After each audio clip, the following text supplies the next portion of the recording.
I brought in my Lagos office a 17-year-old boy. I was sharing also with them, who is studying history, 200 level. He's not doing anything science. The guy sat in my office in Lagos and demonstrated some things to me on my laptop.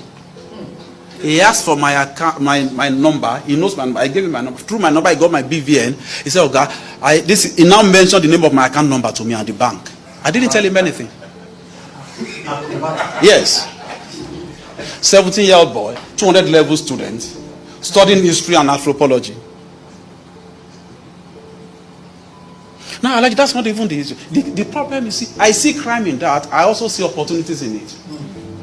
So if you leave these guys, if we don't make them know that this thing they are doing is wrong, if you leave them, they will continue to see that thing as a culture, as a way of life to make money.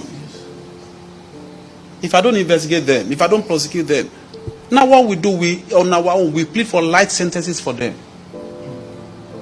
Because it's also going to be wrong for us to close our eyes. We plead for light sentences. Why? So that we can reorientate them. And that's part of the things we're doing. What joy will I derive in sending a 19-year-old boy to jail?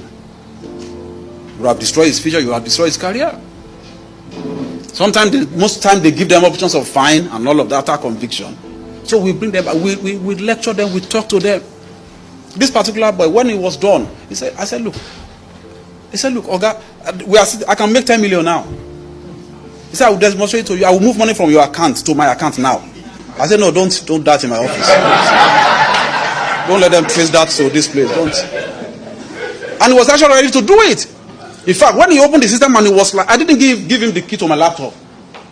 And he had access. He forgot that he was even in my office.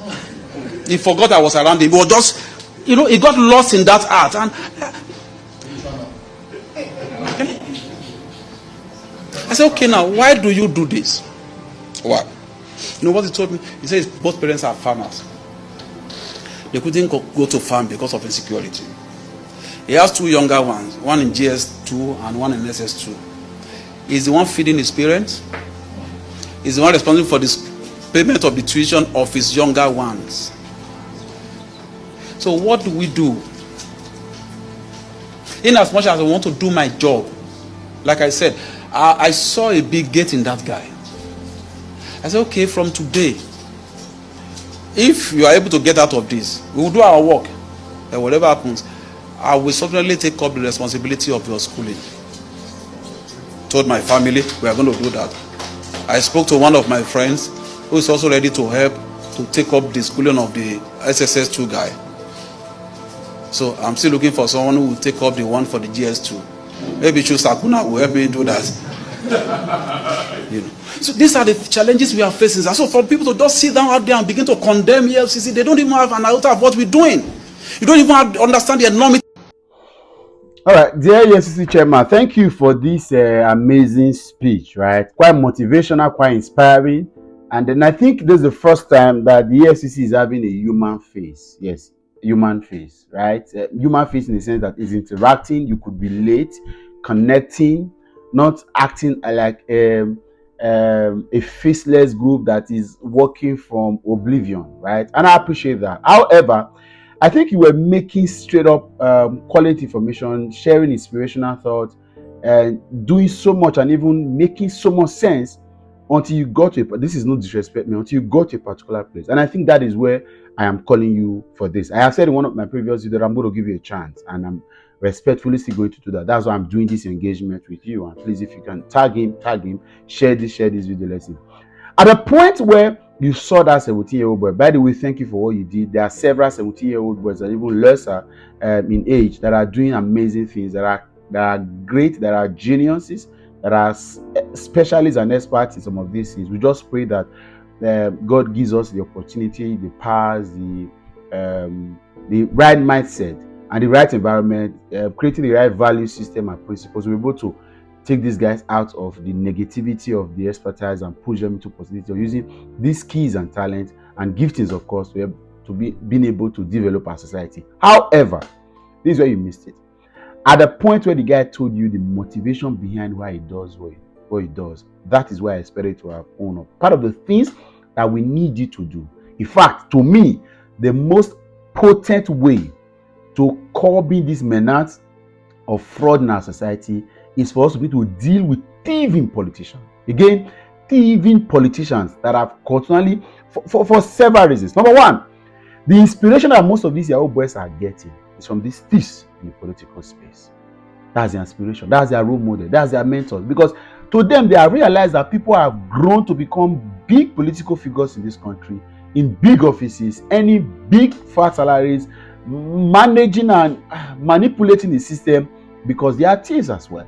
So how do you encourage a younger thief to stop stealing when big thieves have been celebrated, giving chieftaincy titles, giving ordinations in churches, giving more and more offices, elected into new offices? You see the problem. So we must need to come. One way to, you see, I know there are career fraud stars, and then in places, in some first world countries, there are people who are, they're just like fanaticism and extremism leading into terrorism, right? There are people that they don't care how you think. It is not the economy that determines. They have been groomed to realizing that they have to do what they want. So there are also fraudsters who do it for a living. It's not economy, not society that push them into. But in Nigeria, 60-70% of the time, these people got there because of economic reasons. And economic reasons because we have been economically unstable for a long while, and they have to sort away. Like you just said, you are the one saying it, and I'm not the one saying it. That the 70-year-old is the one fending for his family. Because, of course, the father and mother, there is no social welfare for anybody. But these monies would have been allocated. There are several programs and projects that have been released in the name of poverty alleviation from several governments. But today, none of them have been effective. And some of these guys have been re-elected into other public offices. What do you tell people? So you see, one of the main stake of ensuring that this menace stop is to begin to deal wholeheartedly and holistically the element of thieving politicians getting re-elected, getting endorsement, living freely. A thief should be a thief.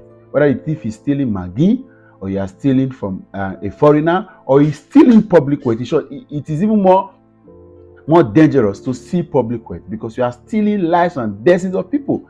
A lot of these guys who call Yahoo boys will have lost family members.